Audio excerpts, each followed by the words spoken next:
दिल्ली का बाप कौन, दिल्ली किसकी लुगाई। निम्न सदन में यह तय हो चुका है कि दिल्ली का बाप दिल्ली की जनता द्वारा चुना गया मुख्यमंत्री नहीं, यानी अपने केजू भाई नहीं, बल्कि केंद्र सरकार के नुमाइंदे के तौर पर चुने गए उपराज्यपाल होंगे। बहुत बातें हुई, नेहरू भी याद आए, चर्चा में दुर्योधन भी रहा, बौने की भी चर्चा हुई, भ्रष्टाचार की भी चर्चा हुई, लोकलाज की बातें भी हुई, लोकराज की बातें भी हुई और अंततः निम्न सदन में यानी लोकसभा में तय हुआ कि दिल्ली का बाप केंद्र सरकार का नुमाइंदा यानी उपराज्यपाल। लेकिन भारतीय लोकतंत्र में जैसा कि हम जानते हैं कि संसदीय परंपरा में निम्न सदन भी है तो उच्च सदन भी है, यानी बिल को राज्यसभा से पारित कराना पड़ता है। और आज राज्यसभा में दिल्ली के अध्यादेश को लेकर चर्चा हुई। माननीय सभापति महोदय, आज जब इस राष्ट्रीय राजधानी क्षेत्र विधेयक के ऊपर मैं समर्थन करने के लिए खड़ा हुआ हूं, तो पहले मैंने विपक्ष के विद्वान वक्ता महोदय का वक्तव्य सुना तो मुझे विचित्रता का अनुभव हुआ और संपूर्ण विपक्ष को देखकर विस्मय हो रहा है। विचित्रता इसलिए कि उन्होंने कहा कि I have not seen any parallel anywhere. तो मैं भी कहना चाहता हूं, ये पहली बार ऐसा हो रहा है कि किसी देश की राष्ट्रीय राजधानी में उस देश की केंद्र सरकार की शक्तियां, उससे अधिक शक्तियां किसी और की होनी चाहिए। मेरे विचार से दुनिया में ऐसा कोई दूसरा उदाहरण देखने को नहीं मिलेगा। So I support what Abhishek Manu Singhvi ji has said, I am unable to find parallel anywhere in the world. सिर्फ यह कहना चाहता हूं कि गुजरात में कांग्रेस का वोट हाफ कर दिया, पंजाब में इनका स्विच ऑफ कर दिया, दिल्ली में साफ कर दिया और आपने इनको माफ कर दिया। और उसके माफी के बाद भी मुझे लगता है, अभिषेक मनु सिंघवी जी ने कहा था तो मैं भी ये कहना चाहता हूं, आप साथ में आए हैं दिल्ली के इस बिल पे, दिल्ली की जनता के लिए आए हैं या किसी और कारण से आए हैं, ये दिल्ली की समझदार जनता समझती है। तो मैं भी एक पंक्ति कहना चाहूंगा कि शाम तक सुबह की नजरों से उतर जाते हैं, इतने समझौतों पे जीते हैं कि जमीर भी मर जाते हैं। और यदि आरोपों को देखा जाए तो करोड़ों रुपए के घोटालों के आरोप हैं। एक कहावत होती है, माले मुफ्त दिले बेरहम। तो मैं कहना चाहूंगा इनकी तो स्थिति यह है कि माले मुफ्त दिले बेरहम, दिल्ली पे सितम और करोड़ों हजम। तो मैं कोट करना चाहता हूं कि दिल्ली के मुख्यमंत्री जी ने, जिनका वो आलीशान शीश महल बना हुआ है, उन्होंने 27 अक्टूबर 2013 को शीला दीक्षित जी के विषय में लिखा था ट्वीट, और उनको मैं कोट कर रहा हूं। उन्होंने कहा कि दिल्ली की मुख्यमंत्री शीला दीक्षित जी के घर में 10 एसी लगे हैं, मैंने तो सुना है कि बाथरूम में भी एसी लगे हैं। कौन भरता है इस एसी का बिल? और आगे वो कहते हैं, मेरा तो कलेजा कांप उठता है ये सोचकर कि दिल्ली की 40% जनता झुग्गियों में रहती है, तो कोई मुख्यमंत्री ऐसे आलीशान घर में कैसे रह सकता है। मैं कहना चाहता हूं, देखिए केजरीवाल जी का कलेजा कापा हो या ना कापा हो, रूह कापी हो ना कापी हो, रूह है क्या है, किसकी रूह है, उस पर मैं टिप्पणी नहीं करना चाहता। मगर मैं एक बात जरूर कहना चाहता हूं कि शीला दीक्षित जी जहां भी होंगे उनकी रूह को बहुत तकलीफ हो रही होगी कि जब उनके ऊपर ऐसी बातें करने वालों के साथ वो सारे लोग आज आकर खड़े हुए होंगे। देखिए, मैं इनके लिए कहना चाहूंगा कि अब उनकी फितरत जग जाहिर हो चुकी है। तो आज आम आदमी पार्टी की स्थिति यह है कि अब जो चेहरे से जाहिर है छुपाएं कैसे, तेरी मर्जी के मुताबिक नजर आए कैसे। अब इस घर को सजाने का तसव्वुर हुआ बात की बात, अब तो मुश्किल है कि इस घर की हकीकत को छुपाएं कैसे। और यहां पर इसके बाद मैं कटाक्ष के बाद एक बात करुणा के साथ कहना चाहता हूं कि अन्ना हजारे के आंदोलन से निकली हुई वो पार्टी जो एक कमरे के मकान में रहते थे और उससे निकली हुई पार्टी आज सैकड़ों करोड़ के आलीशान मकान में रहती हैं, तो मैं कहना चाहता हूं कि दिल्ली की जनता और जिन जिन लोगों ने उस आंदोलन का समर्थन किया उनके ऊपर भी एक आघात है। और साथ ही साथ ये एक बात का और भी संकेत देता है, फूड फॉर थॉट है देश के लोगों के लिए, कि एक्सपेरिमेंटल पॉलिटिक्स कई बार बड़े विचित्र परिणाम भी देती है। अब किसी नए नवेले प्रयोग को आजमाने का वक्त नहीं है, बल्कि आजमाए हुए मोदी जी के नेतृत्व को चमकाने का वक्त है।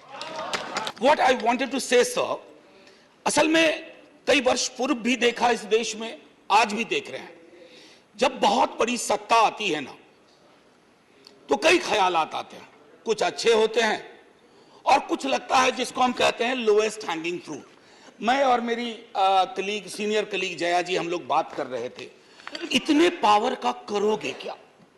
कम है क्या?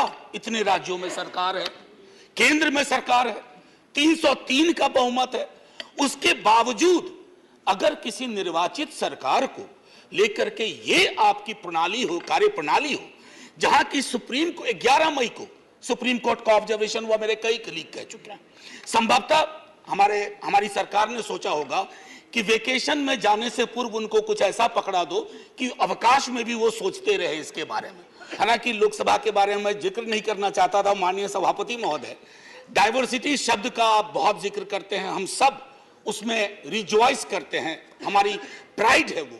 लेकिन एक मंत्री महोदया डाइवर्सिटी बोलते बोलते बोल गई कि इंडिया इज कॉम्प्लिकेटेड। सर, बचपन से लेकर आज तक इंडिया कॉम्प्लिकेटेड नहीं लगा कभी, ये रिकॉर्ड में है पार्लियामेंट के, इसलिए मेरी चिंता है।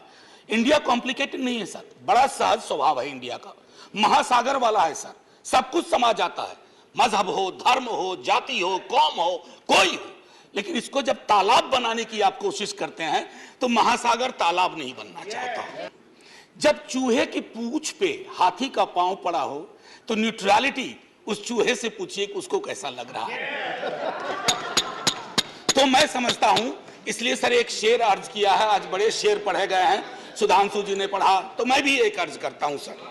ये पड़ोस के मुल्क से आया है, तुम तकल्लुफ को भी इखलास समझते हो फराज, तुम तकल्लुफ को भी इखलास मतलब ट्रू फ्रेंडशिप, तुम तकल्लुफ को भी इखलास समझते हो फराज। दोस्त होता नहीं है हर कोई हाथ मिलाने वाला, आपकी पेशे नजर है sir. At a historical juncture एक चीज और मुझे बड़ी अच्छी लगी, उस दिन हमारे माननीय गृह मंत्री जी ने जवाहरलाल नेहरू जी को कोट किया। एक पल को मुझको लगा कि इस शांति वन में अस्थियां कसमसा गई होंगी, ये हुआ क्या, ये हुआ क्या। फिर अंबेडकर साहब को भी कोट किया, राजा जी को कोट किया, उन्होंने कन्हैयालाल मानिकलाल मुंशी को कोट नहीं किया, एचवी कामत को कोट नहीं किया, जो शायद ज्यादा उनके पक्ष में तर्क आ जाता। सर, विश्वविद्यालय में मैं पढ़ाता हूं तो पीएचडी के स्टूडेंट्स को साइटेशन हम लोग सिखाते हैं, इसको कहते हैं एथिकल साइटेशन। एथिकल साइटेशन में यह नहीं होता है कि सेमी कोलोन के बाद का ले लिया और शुरू वाला छोड़ दिया। उदाहरण के लिए कहता हूं कि आज तक इस दुनिया में सबको लगता है इस देश में कि मार्क्स ने कहा था कि धर्म अफीम है, religion is the opium for masses. Sorry sir, the entire quote is religion is the sigh of the oppressed creature, the heart of a heartless world and the soul of soulless condition. It is the opium of people. Sir, अब इसमें क्या किया हमने, सिर्फ opium वाला line निकाल लिया और मार्क्स को कह दिया कि धर्म विरोधी था। सर, मैं इसलिए कहता हूं साइटेशन बहुत इंपॉर्टेंट चीज है। बहरहाल जवाहरलाल जी की अस्थियों को मजा आया होगा, जहां तक मुझको लगता है शांतिवन में। ये मूलतः मैं इसलिए नहीं कहता कि मैं बीजेपी के कार्यप्रणाली का विरोधी हूं सर, वो एक पॉलिटिकल रियलिटी है, हम भी एक पॉलिटिकल रियलिटी हैं।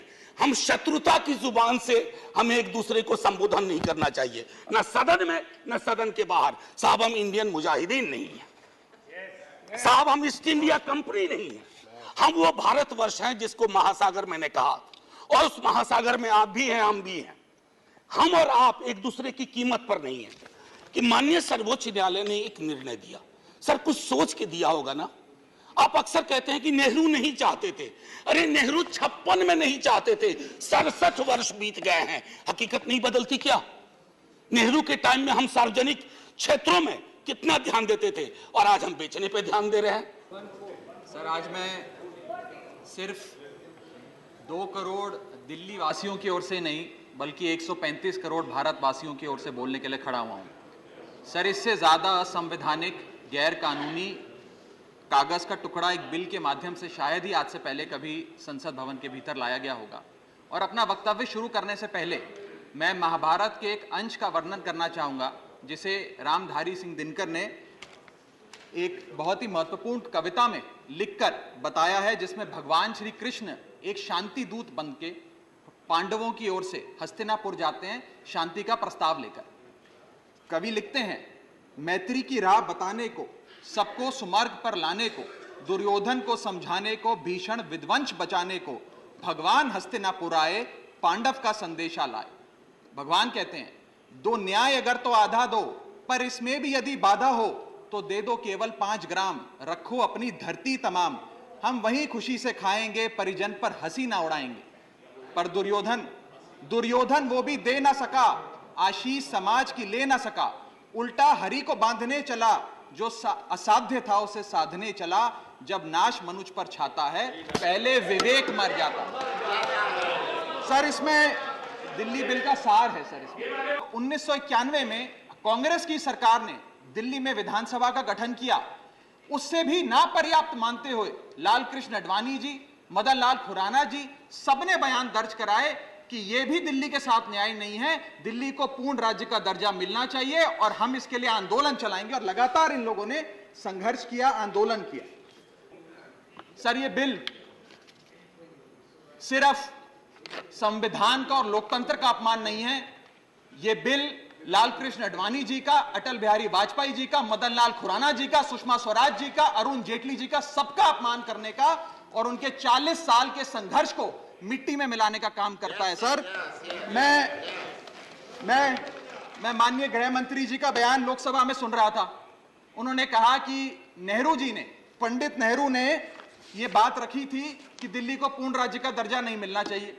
मैं माननीय गृह मंत्री जी से कहना चाहता हूं, नेहरूवादी मत बनिए, आडवाणीवादी बनिए, वाजपेयीवादी बनिए और दिल्ली को पूर्ण राज्य का दर्जा देने का आज आपके पास ऐतिहासिक मौका है। दिल्ली को पूर्ण राज्य का दर्जा दीजिए। लेकिन मैं इतना ही कहूंगा कि आप एक बहुत ही खतरनाक बिल लेकर आए हो और इस बिल को विरोध करने के लिए मैं खड़ा हूं। जो इस बिल के समर्थन में वोट करेंगे वो भारत माता के साथ बेईमानी करेंगे, इंडिया के साथ बेईमानी करेंगे। ये देश का जो फेडरल स्ट्रक्चर है, ये फेडरल स्ट्रक्चर पर सीधा हमला है, लोकतंत्र की हत्या है। सरकार, लोगों ने दिल्ली के चीफ सेक्रेटरी को वोट नहीं दिए हैं, एलजी को वोट नहीं दिया है। एलजी नहीं जाता वोट मांगने को, वोट मांगता है केजरीवाल या कोई मुख्यमंत्री या कोई सरकार, कोई नेता। हाँ, आप 5 बार चुनाव हार गए, 6 बार चुनाव हार गए। आज भी दिल्ली के विधानसभा में आपके 5 विधायक नहीं है और इसलिए आप दिल्ली विधानसभा हो, चाहे महाराष्ट्र हो, चाहे पश्चिम बंगाल हो, चाहे तमिलनाडु हो, आप कब्जा लेने चाहते हैं। राहुल गांधी की संसद में वापसी हो चुकी है। राज्यसभा में बिल पेश होगा, लेकिन राहुल लोकसभा के सांसद हैं। स्वाभाविक है, जिस तरह का हंगामा, जिस तरह की बातें, जिस तरह की चर्चा लोकसभा में देखने को मिली और अंततः वही हुआ, आंकड़े का गणित। आंकड़े के गणित के आधार पर सत्ताधारी दल ने, यानी भाजपा और उसके साथी यानी एनडीए की जीत हुई। तो एनडीए बनाम इंडिया की लड़ाई राज्यसभा में भी देखने को मिलेगी। पहले से इंडिया को यह भरोसा था कि लोकसभा में भले ही एनडीए की जीत हो, लेकिन राज्यसभा का गणित इंडिया के पक्ष में है। लेकिन सरकार जब कोई बिल लाती है वोटिंग होना होता है, वोटिंग के दौरान अगर बिल गिरने का खतरा होता है तो सरकार के रणनीतिकार सक्रिय हो जाते हैं और ये कोशिश होती है कि एन केन प्रकारेण किसी भी तरह बिल संसद के पटल पर ना गिरे, यानी सरकार के प्रति देश की जनता को अविश्वास न हो। तो राज्यसभा में बातें होंगी, चर्चा होगी, लेकिन जो गणित सामने आया है वो इंडिया के अनुरूप नहीं है, क्योंकि दिल्ली के अध्यादेश के सवाल पर भले ही अपने केजूभाई पिलर टू पोस्ट भाग चुके हैं, लोकसभा में बिल पारित होने के बाद ये भी कह चुके हैं कि भाजपा ने दिल्ली वालों के पीठ में खंजर भोंका। बावजूद इसके जगन मोहन रेड्डी की पार्टी यानी वाईएसआर कांग्रेस, नवीन पटनायक की पार्टी यानी बीजू जनता दल, शिरोमणि अकाली दल, मायावती की पार्टी, ओवैसी, असदुद्दीन ओवैसी, ये सब लोग चाहते हैं कि दिल्ली में चुने हुए बाप का शासन न रहे, बल्कि केंद्र सरकार द्वारा चुना हुआ नुमाइंदा यानी उपराज्यपाल ही दिल्ली पर शासन करे। और इन सब दलों के एनडीए के साथ खड़े हो जाने के बाद राज्यसभा का गणित बदल गया है और ऐसा लगता है कि चर्चा में दोनों पक्ष एक दूसरे के प्रति आक्रामक होंगे, लेकिन जब वोटिंग की बारी आएगी तो एनडीए का इंडिया पर जीत तय है। धन्यवाद।